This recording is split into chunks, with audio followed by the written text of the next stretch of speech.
before now, and now I'm saying it again. I mean, the power is in the people. Politics is what we address, and that is what we will do, and that's what we are doing right about now. And we'd like to enjoin you to be a part of this, because the political discourse is a discourse that knows no gender.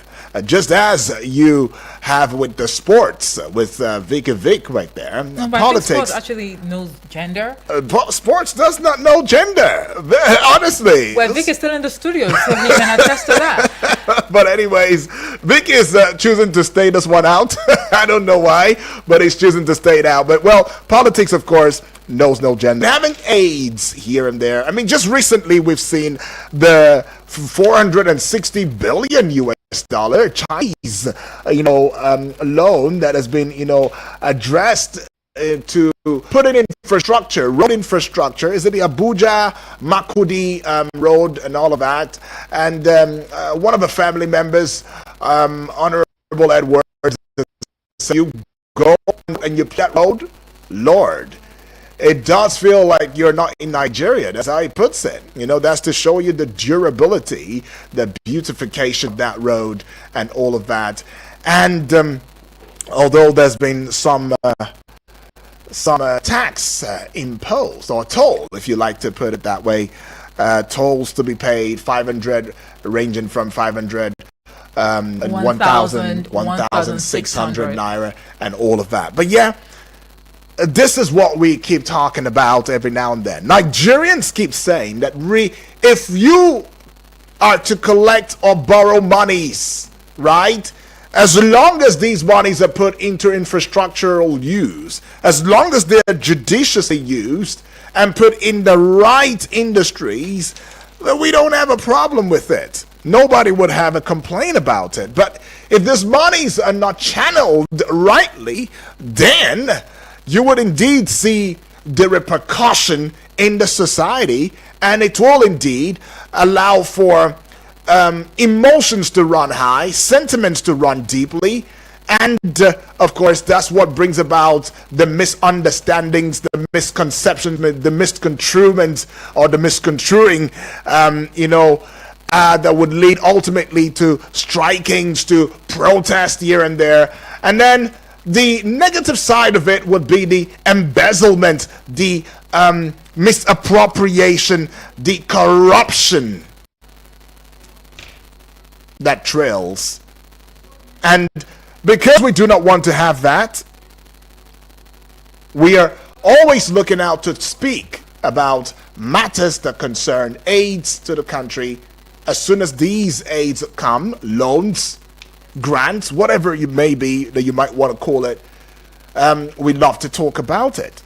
I mean, just recently, the European Union has announced a 150 billion euros fund for Nigeria and other African countries to support their economic growth and development. Now, the fund is part of the EU's Global Gateway Initiative, which is aimed at enhancing infrastructural development in these countries. Now, the EU-Nigeria Strategic Dialogue is a platform for discussing and articulating the opportunities and the challenges of these funding.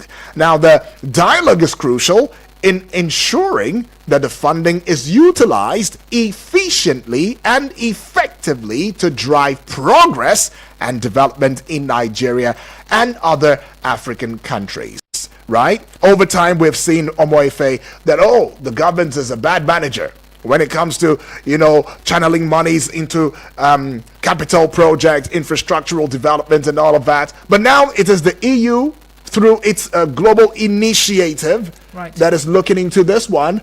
How far so far would this go? We hope that this will indeed maybe show an example as to how monies are supposed to be channeled into human capital development and all. Well, I don't know. Well, all right. And to also understand the significance of this funding, it is essential to examine the historical context of EU-Africa relations. Now, the EU has been a significant partner for African countries, providing financial and technical assistance to support their development. However, the relationship has not been without its challenges, right? In recent years, there have been concerns about the EU's approach to development in Africa, with some critics arguing that it is too focused on European interests rather than African needs. To even go further, on this particular funding, taking a look at the amount of monies, involved, 150 billion euros. It's not just for Nigeria. It's actually for Nigeria and other African countries. So the first thing that comes to mind would be the place of, accountability and how well the monies, would be utilized and how transparent will the whole, process be. Now, the fund, as we've been made to understand, will be disbursed over a period of 4 years until 2027. Right? And the EU-Nigeria Strategic Dialogue is a platform for discussing and articulating the opportunities and challenges of this funding. And the dialogue is indeed crucial in ensuring that the funding is utilized effectively and efficiently to drive progress and development in Nigeria and other African countries. Well, a step in the right direction that Africa has actually gotten this fund or funding, from the European, government. But again, when you look at the foundation of corruption across African countries, one would say that we shouldn't keep our fingers, crossed too tightly, but we should loosen it up a bit, so we don't, get taken by surprise at the end of the day. But this funding will indeed support a range of initiatives, including infrastructure development, education, and healthcare. And we know that Nigeria's healthcare has been on the front burner in recent times, talking about the deficit in that sector. But let's really dissect this issue to see how well this monies will be better utilized, especially looking at the antecedents of not just the Nigerian government, but Africa as a continent. That's right. To engage this discourse with us this morning would be one who I'd love to see as a political economist, who's a giant in that regard, is a communication expert and consultant, a lead researcher, policy analyst, is in the person of Sir Adefolari Olamilekan. Good morning and welcome to the Probe Show this morning. Good morning to you. So sorry for coming on late. No, it's apologies okay. to all our listeners and to you guys over there. Very well. Good morning, Mr. Adefolari. Yeah. Good morning, Omife. Yes. Thanks. Very good to hear your voice again. Same here. Right. Well, Sir Adefolari, I mean, Nigeria are this a gag 150 billion euros EU fund. And this fund is particularly supposed to look into matters that have to do with the healthcare, right? Education, and maybe infrastructure, right? These are very key aspects of the economy that quite a number of Nigerians are really very optimistic about, and we love to talk about it. From time immemorial, it has been a matter of discourse, and many have said that if we can get it rightly in terms of education, infrastructure, and healthcare, maybe we have solved more than 50% of the Nigeria's need, or the economy's need. Now, you help us unbundle this 150 billion euros by the EU given to Nigeria and other African countries. Right. What are your thoughts on it? I think very interesting. This is not the first time you will be giving out money to African countries. There are in partnership with some of the initiatives and ideas that the European Union really agree to. And for Nigeria, for instance, in the last 1 decade, that means in the last 10 years, I've spent about 700 million euro on developmental purpose in Nigeria. And some of this money are meant for basic necessities, talk about education, health, water, and other areas of need, including empowerment for businesses and the rest of them. And before this 150 billion euro came just yesterday, and that you saying they are going to distribute to some African countries, including Nigeria.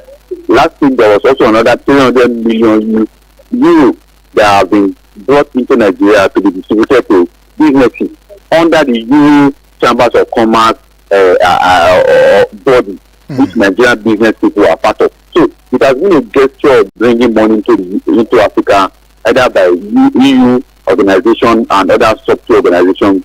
So it also means a way of trying to strengthen their partnership with African countries, including Nigeria, in the area of business, in the area of economic growth, and in the area of human capital development as well. So it has been something that has been on for years. It's not just today.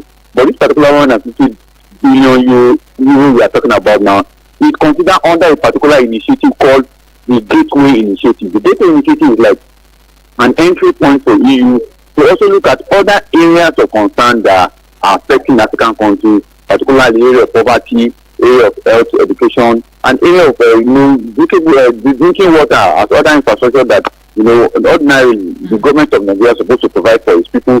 The government of some African countries is supposed to provide for their people, but maybe due to one or two reasons they can't do that. So EU is now intervening. So it's an intervention fund that goes with a largesse of more or less like a palliative and a grant kind of.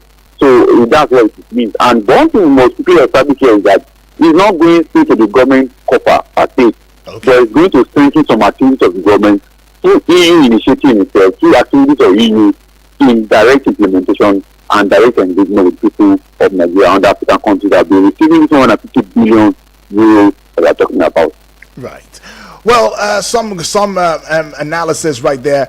Appreciate your stance on that one right there. But we have a personal story that we should just put it out there. As a Nigerian, I am quite excited about the opportunities that the 150 billion euro fund presents for our country. But I believe that the funding will support the growth of our economy and improve the lives of our citizens. However, there are some concerns about the challenges that we may face in utilizing the fund efficiently and effectively. Now, I've seen firsthand the impact of poor infrastructure on our economy, and we're still seeing that even on the lives of our citizens. The lack of access to basic amenities such as electricity, water, and healthcare is quite a significant challenge that we face.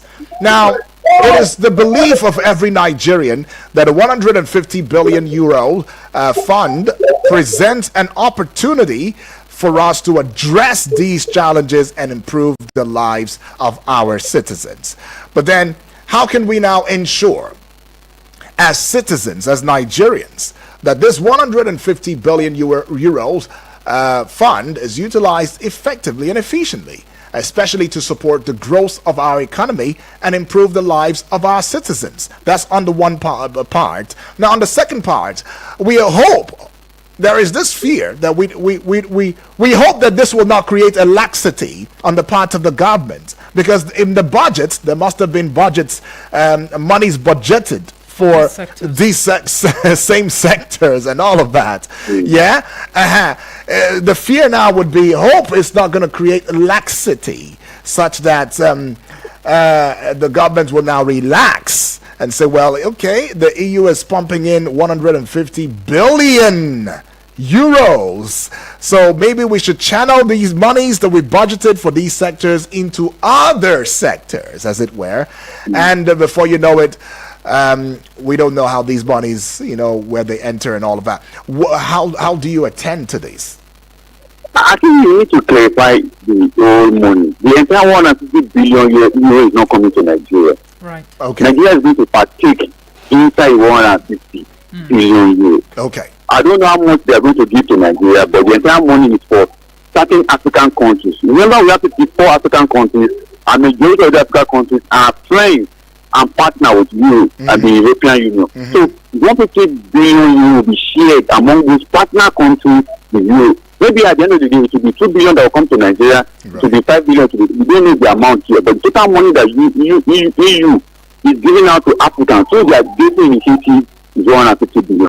Remember, I made mention of something that last week, the same EU, through the European Chambers of Commerce and Association, brought in 300 million euros to Nigeria. And that money is meant for business groups in Nigeria who are partner with EU Chambers of Commerce. So this 150 billion is for entire Africa. So out of it, Nigeria is going to get something. Now, you made mention of issue about our budgeting in Nigeria for education for this, according to the 2025 budget now. Yeah. No, see, one thing about our budget is that we stand there. All the 36 state governors also have their budget. But when the intervention fund comes from all the international bodies, it doesn't have to be that the money will be given to the government of the country direct. Okay. Now, some of those money come in the form of technical assistance. They will bring their people to come and do some training, do some policy work, some paperwork, and they will quantify it in money.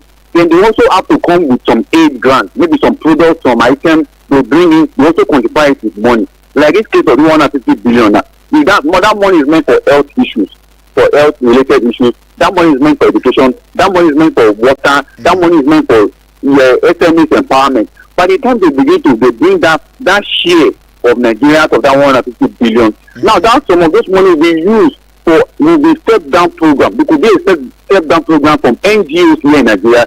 They can get like 20 NGOs, 50 NGOs, and they will ask them to submit proposal. So out of the proposal of these NGOs submit, they will give them a chunk of that money, and they will be carrying out certain projects in Nigeria. So that's why I said from Nigeria that this money is not going to the federal government direct, and the entire 150 billion is not for Nigeria government. It is for a particular project that the EU says we can utilize a third party, and that third party most times are local NGOs here in Nigeria that we will use to carry out those activities. All right, Mr. Adefolarin, thank you so much for clarifying that. However, one would just wonder what we've actually made with, funding from the EU in the past. Is it possible for us for you to help us get sense of some of the projects that such monies were actually expended on, maybe in the past, and if at all we are still living off of these, projects that these monies were actually used for in the past. And then secondly, all right, okay, take that first. Go ahead, man. No, please go ahead. No, go ahead, take that first. Now, okay.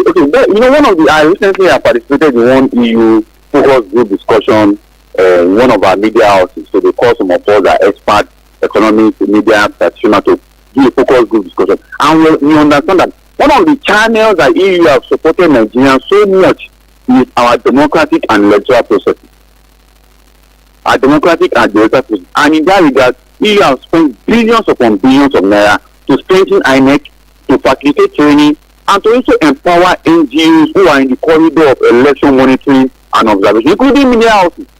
So that is one channel that we have known that EU have spent their money. Then in the area of poverty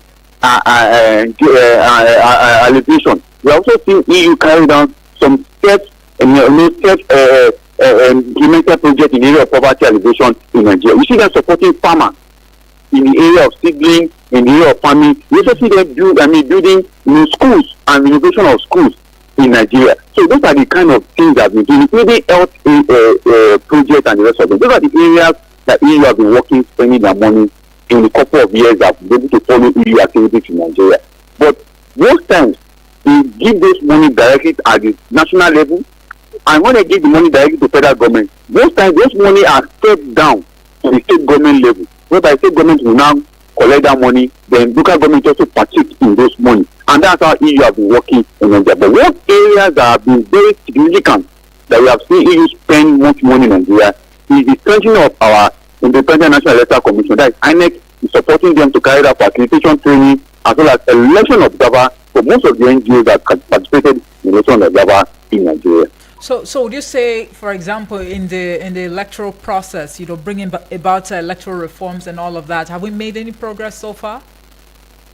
No, we can't really point that we have made 100% progress, but at least if we still a journey, a work in progress, as we normally say, work in progress in our electoral and democratic reform, because we have not yet gotten there, and most of this support is to ensure that we follow some guidelines and some lessons from developed land, how they are able to arrive at a better democratic process in their country. So those are the issues, and those are the things that I know that the EU, for instance, are always very, very engaged. In Nigeria, we are yet to get there.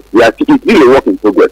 We have seen the fourth line. Even most elections in Africa have always been supported by EU, and they always point out the fourth line of most of those electoral processes, particularly Nigeria, for instance. In the election, many people are not happy with the outcome to get it for because of the fourth line that comes with it. So we keep upgrading, we keep perfecting some areas that we think that we need to work on. And that's what most of these funding that comes from international bodies did for us in Nigeria and other parts of Africa. Right. I mean, that's right, because it appears at every general election we do get observers, Right. from the EU. I mean, come maybe file a report at the end of every, election. But at the end of the day, do you not think that this form of assistance, from the EU, maybe there is an undertone attached to it? Because some critics have been arguing that it is too focused on European interest rather than African needs. You are very correct. That we cannot separate that. You see, most of the international bodies, international organizations that goes around the world, the first line charge of their supporting anything is what comes back to them. For instance, I think recently, just yesterday, you were talking about the retaliation to what Donald Trump is doing against trade tariffs, and they said it is for EU first. What would be their first benefit? In this regard also, what would be their first benefit? What would they benefit in supporting Nigeria? And also remember there is a trade relation agreement between Nigeria and EU. Right. And some of us have been able to crystal ball and say that most of this engagement that we see, when they are supporting agric, when they are supporting education, when they are supporting health, when they are supporting all these other areas that you see in Nigeria, it is to strengthen their relationship in the area of what they will gain at the end of the day. So that's why it is coming. So anybody that is saying it is for their interest are not far from the truth. It is for the interest of European states. Because the money they are bringing, it is the collective money they collect from each of their country members who are members of EU, about 14 or 15 of them. So those countries must get a return of investment, and that's why they are here to spend this money. But we must also know that most times this money also serves a purpose for us to also gain. But just at the end of the day, it is like unequal mutual engagement, that the interest of the people who are giving is higher than the interest of the people who are collecting. Right, but just before we head out on a recess, and as well allow for our family members to join in the discourse. Sir Defolarin, you've made a mention of the fact of the EU-African relations, and that is very true. I mean, since 1999, the EU has provided substantial aid to Nigeria. I mean, including 1.4 billion euros in 2007 to the year 2000 to 2007, 1.1 billion euros in 2008 to 2013, 655 million euros in 2014 to 2020, and the EU is still giving us partnership here and there every now and then.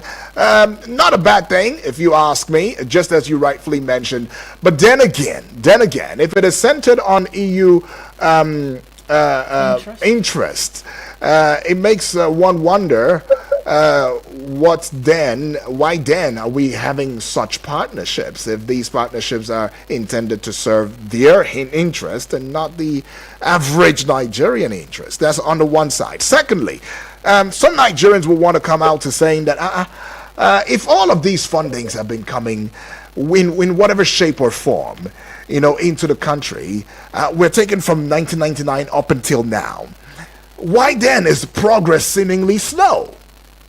Because if the EU is doing here its own from, on the one hand, the Nigerian government has been laying budgets from 1999. Monies have been channeled, into these sectors as well, and yet we still have bickering between the ASU and the federal government. We're still having issues with the power sector, the health sector. Even now is in a state of chaos. Just recently, we saw is that the federal government and the NARD are going to have a meeting, and all of that. It's all usually about agreements, MOUs, MOAs that have not been met. They reach understandings, but we don't see the dividends from these understandings and roundtable discussions. Can you say that we've made significant progress if we were to equate the EU assistance as well as our efforts as a country in these sectors? One thing I want us to quickly understand, if you want to be critical about anything called intervention, anything called palliative, in our local parlance, we normally say, if you want to make somebody to be well off in terms of livelihood, don't always give them fish. Teach them how to catch the fish. How to get what I'm trying to say. In this scenario, when you are giving somebody intervention, you are not expecting the person to come out of this challenge, because since 1999 you funded 1.2 billion, 4 billion. These are interventions that only address the symptom of the challenge of Nigeria, but not the root cause of Nigerian challenges. It's more understand that the intervention again doesn't give room for you to think freely on how to tackle your challenge, because we always wait for this cosmetic handout from international bodies, and we feel that those things will help us to address our challenges, but it doesn't help.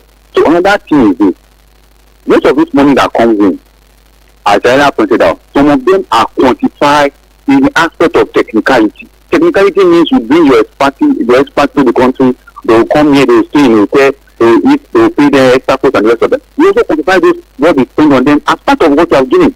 You must understand that in this regard of this current situation right now, 150 billion euros that is coming, the entire money is not entirely coming to Nigeria. It's just a part of it that will come to Nigeria. Right. So ask, just like your person asked, have we made significant progress from the previous money that we given to us? Yes. The answer is no, because we have not made significant progress, because the symptom is what the money is treating, not the root cause. For instance, part of the money, from what I've understood, is being used for our digital economy aspect. Now, Nigerian government has been training over 6,000 people on digital economy, how to manipulate computer and the rest of them. The money that the EU is bringing us to, part of it will be used for training. And ask, how many Nigerians are you going to train? When government is training about 6 million people, and is that enough? When we need more than 20-30 million Nigerians to understand how computer works. And we're also training all these people for external use, because by the time they get the knowledge of all this computer, most of them will run away, they will japa and go and be using knowledge outside. So you must understand what some of this money are meant for. They are meant for technical aspects.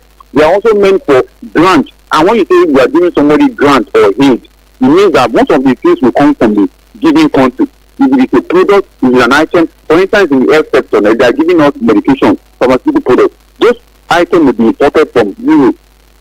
If it is about food, this food will be imported from Europe. If it's about clothing, this clothing will be imported from Europe. So then we discover that it is just a palliative or intervention that does not address the root cause of the problem of Nigeria, but just the symptom that we don't have good education. Then most times we complain about lack of infrastructure. They will build one classroom here, 2 classroom here, they will say that intervene. Meanwhile, the cause of lack of poor education system in Nigeria, particularly tertiary education system, is not because we lack classroom. We have enough classroom across Nigeria, but the problem is that the curriculum system of education is key. We need more technical education than theoretical education. You get it? And that has not been addressed. These are the issues that we need to understand in this regard. But in terms of the progress of what we have been giving, my brother, my sister will make it. We have not made significant progress, but it is still a work in progress until we identify the area to tackle some of these things by ourselves, not by an handout coming from EU or any other organization across the world. All right. Well, we'll head out for a bit and go on recess. When we come back, Sir Jeff Adifulari, we will indeed connect with you again so you can take out some time and get to hear from our family members what they think about some of these, positions has been put out. And of course, we get that discourse on from there. All right. Don't go away. Keep in touch. This is Eagles 102.3 FM's Eagles Outlook. Eagles 102.3 Abuja. Has anyone told you you can talk about your business on radio for just 20,000 naira? Get a chance to talk your business for 25 minutes on The Entrepreneur. Mondays to Fridays, 3 p.m. on Eagles 102.3 FM Abuja. For more inquiries, call 090-9984-4433. 090-9984-4433. Hurry now. Do you want to know about cars? Everything about cars, from purchase to maintenance and even road use. Don't go too far. Listen to Top Gear on Eagles 102.3 FM every Tuesday at 4 p.m. Top Gear, let's give you a spin. Sorry for the inconvenience. I suppose it was inevitable. Eagles 102.3.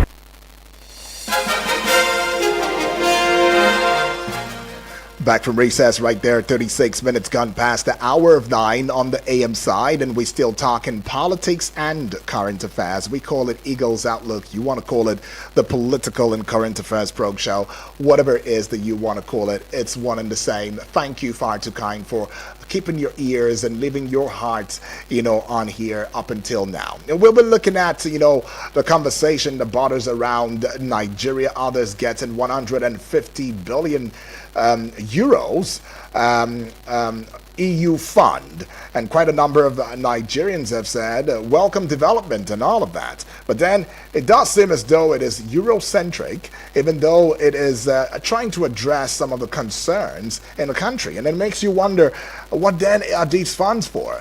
If these funds are already, according to what the guest is saying, addressing only the symptoms and not really looking into the root causes, then what then are these funds meant for? What then are the uses, for these funds?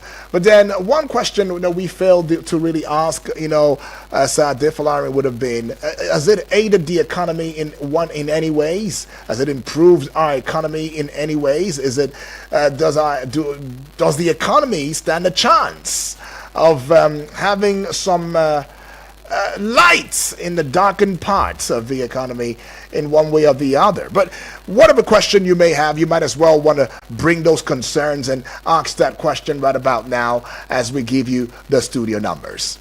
Right, you can call us on 0907 353 0044 or 0908 766 8888. Do us to send a message or a voice note to the WhatsApp portal on 0909 705 4450. Good morning. Good morning, my sister. Good morning to you, Good morning. Elder. Right. Where are you calling from? Thank you very much. My regard to your family and to my daughter's family. Okay. Thank you. And the other callers, my regard to them. Yeah. You see, the money given to us. 40% is interest of you, and then 50% is supposed to be our interest. You see, that money is the way you want it to be channeled to. You are the person to reform. You are the person to reform what you want to reform. Something like the election when you are talking about. I make an election, this and this. You are the person in your own country to reform and then tell them to channel the money to the way you want. Okay. In the way you want, they are going to do it. I don't know, they are not going to choose a project for you. You have to choose, and then they will observe it, and then they will pump money to that side. All it is a fault of us because we not reform. Election, when they say reform, if you went to reform election, and let me give you an example. If you went to reform election in Nigeria here, make a law that before anybody came to Senate, it should start from councillor. In the local government, from councillor to a state assembly. From state assembly before you talk about how to rate for this and this. And then if you went to come this, you must be a chairman of a local government or chairman of a this and this before you contest as a governor or come to Senate or House of Rep.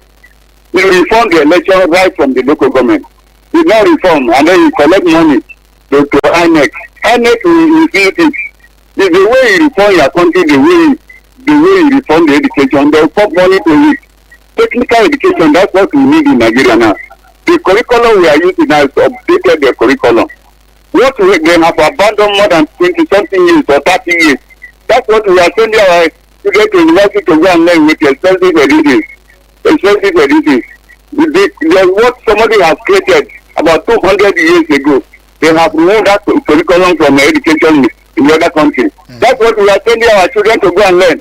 So technical education, if you went to technical education, take most of the university to technical university. They use channel money to that place and then use it. They expect you to come and tell you to do technical education, go and reform your election day. The way you want, they are going to channel the money for you. Thank you very much. God bless Nigeria. Thank you. Thank you very much, Elder Noja. Right. Hello, good morning. Hello. Okay. Well, we'll be having technical issues with the number 0907 353 0044. In this light, we enjoin you to stick to 0908 766 8888. Stick to 0908 766 8888. Well, Eldel Najer, put it out there. Well, I think Eldel Najer is saying that if you don't start the reform, if you don't have the blueprint, then it means that you're joking, because it is whatever is on ground that you have that the EU would give aid to. They would not come to start a reform for you. It is your job to start the reform, and then they say, okay, how can we now bring the technicalities or the technical, appraisal in helping you? And they cited INEC. They cited the education too as well. Just like our guest has actually, tagged this, fund. It's an intervention fund. Intervention, right? It's not a loan. Not a loan. All right. Yeah. Not even a grant. Okay. So if we are now on the dictating side, by telling the EU what we need monies for, it's even laughable that we actually put ourselves in that category or that place where we get to dictate, oh, these are our challenges. These are certain things that would actually need money for. I know that no man can actually exist or even thrive in isolation, but this is a country. This is not a state. It's a country. It has a sovereignty, yeah? Yes, it's a country. So whatever we get, it's now up to us to utilize it properly. I think if we channel these monies, into critical sectors or critical areas where it is most needed, that would also send a message, a signal to the EU, because they are observers, whether we like it or not. It's safe to call them international observers. And the truth is, when you look at the education sector and the activities of these NGOs, they are somewhat very concerned about basic and secondary education in Nigeria. And we know that basic education, for example, is somewhat, under threat. Look at, the recent happenings in the northern part of the country. How many of our children still go to school?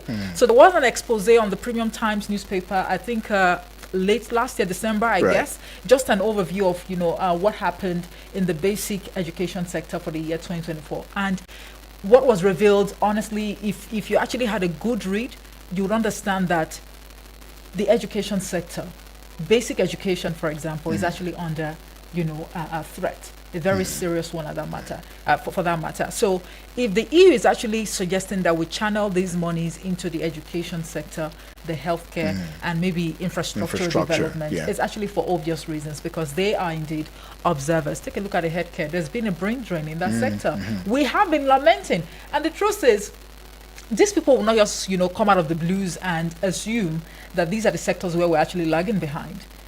I think they get takeaways from concerns, that have been expressed on a daily basis, whether on radio, on television, across social media, and what have you. Right. Yeah. The health sector, we've been complaining of, infrastructural deficit in the health sector in Nigeria. So if you go to maybe a health facility in let's say, a rural area, for example, and there is this guy, apropos doctor. He actually took it upon himself to visit some health, facilities across rural areas in Nigeria, and the state is not just deplorable, and to even know that these are facilities where pregnant women go to deliver. Right. Come on. Well, let's go take this. The priorities are not misplaced, honestly, if you ask me. Okay. Hello. Good morning. If the foundation be destroyed, what can the righteous do? Right. We have structural deficits. Our systems are poor and are from poor foundation. And the EU and these other foreign assistants, they know these things. Sometimes pouring water on a dog bag makes no meaning. The structures you are building on, the structures you are supporting, the structures you are giving these incentives on, it's just like treating chicken pox. And you leave the root cause and you are treating the pulses on the body. It will not work. Yes, we appreciate the assistance, but you know that most of these projects that are being handled and assisted by foreign bodies, we still budgeted heavily on them, and the issue of corruption is still going on there. I think there is no assistance coming from anywhere. We don't feel this assistance because, like Anaji rightly pointed out, the reforms we are putting are not sincere and honest reforms that can bring about the desired development to us.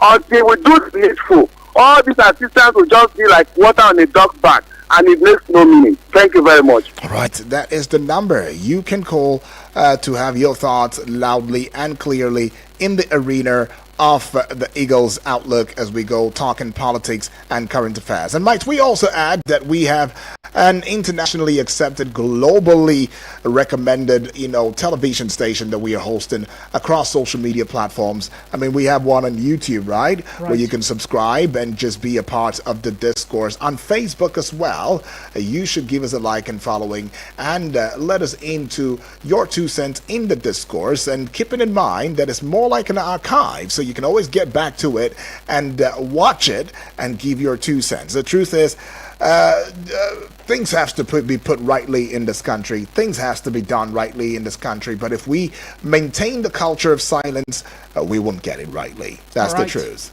We have a message from Yusuf. Yusuf from Wuseto says, "Good morning, UD and Omoife and our guest. Good morning Nigeria to you, to benefit from 150 billion euros EU initiative. Yeah. And I ask, what impact is the loan going to have? Is it a loan now? What impact is this intervention going to have on our debt portfolio? EU is not a Father Christmas. They will definitely attach conditions to influence our government towards certain direction without prioritizing our people's needs. It is difficult to measure the impact of these funding, especially when they talk of spending the money on training of NGOs, INEC officials, health officials, legislators, etc. I'm convinced that we have the capacity and know how to train our people without EU loan. Also, most of the EU loans to African countries are unsolicited, and they are not bothered about monitoring and accountability, because at the end of the day, we have to pay back, and failure to do so will attract sanctions, such as removal of subsidy and devaluation of currency. So I am not excited. Yusuf says, thank you so much for that message. Well, of course, we're going to be linking up with Adefolarin in a bit, to react to some of your concerns as far as this issue is concerned. But you can still call us. I think we can actually squeeze in 1 or 2 more calls. 1 or 2 please calls. Revert to 0908 766 8888. 0908 766 8888. Well, the other studio number is currently unavailable. That's right. So please stick to 0908 766 8888. But I think this could be another matter, Omoife, as we go talking about this. I mean, Yusuf had made his, a submission right there, and at some point you had said, should it be up to us to dictate to the EU, how we want this money to be Maybe spent? not dictate, but decide. I think Decide. dictate is a bit harsh. Well, if right? you say decide, or you're to even dictating, suggest. well, it's the same thing. Now, if you say that you're Suggesting giving is a me, bit subtle. if you say, Omoife, you want to assist me, you have a gateway initiative, you want to, UD, I want to assist you. And then you place condition on the assistance. Ensure that the monies are properly utilized. Is that a condition? Okay, let's go hear from this family member. Hello, good morning to you. Hello, Edanoja. Okay, All right, Elder welcome Nacho. back. Get me correct. You see, you start it before you come. You tell you this is what I want, and then this is the project I start. Reform. If you started reforming, if you are building house and then somebody bring paint for you to paint your house, you start the house, and then you see the beauty of the house. He come and promise you, say, I will give you paint to paint the house, and then he bring the paint, and then the type of paint where he need, you tell him, this is the type of paint I need to paint my house. You coming to assist you. You start the project, you start the reform first. EU is not coming to declare for you, say, that is. This is a head. Start a head reform. As we are talking about of technical education, started changing the university, changing the curriculum of education in Nigeria. You tell EU, we need technical assistance, they will bring expert for you. And then you establish that a technical education and this and this is a election reform. Started from local government. You assist you to reform the election, and they will get better INEC in Nigeria. That's what I say. Okay. Thank you very much. God bless Nigeria. Thank you. All right. Thank you very much, Okay. Elder Naja. Appreciate that.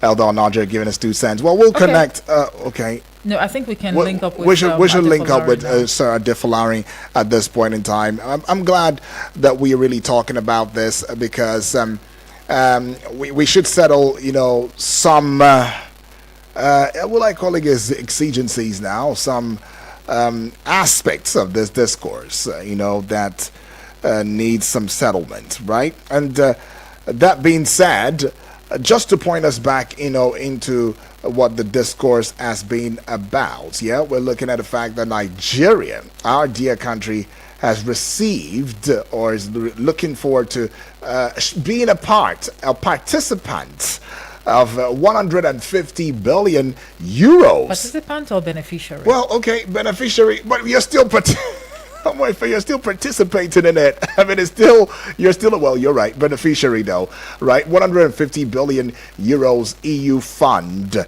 right?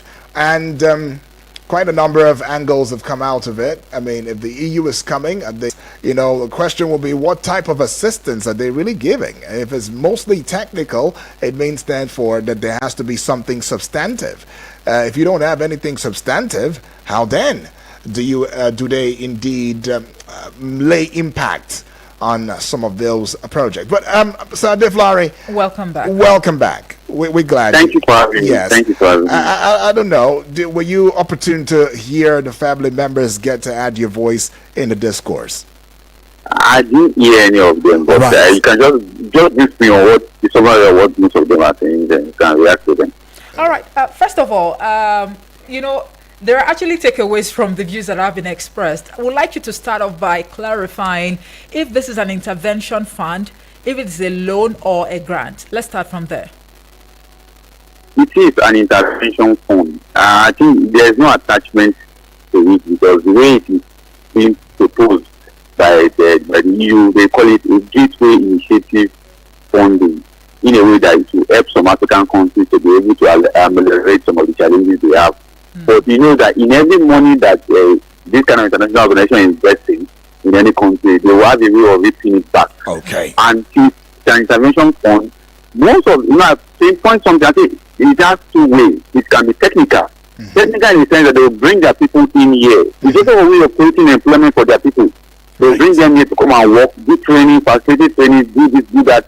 It will also be an aid form whereby they are going to bring some products that will be manufactured in their country down here to use as a way of also marketing their products. So that is how it's going to be. And I also mentioned that we're going to go into e-governance, talking about digital economy, digital communication. It means that some telecommunication digital items in Europe will be shipped into the country, Nigeria. So their collaboration with digital economy. So they will gain, even though it may not be direct one, they will gain. That being said, would we see what impact would it make on our people now if the jobs are being, mostly from their end and all of that? Because some people have parroted, it will give job creation, it will do this.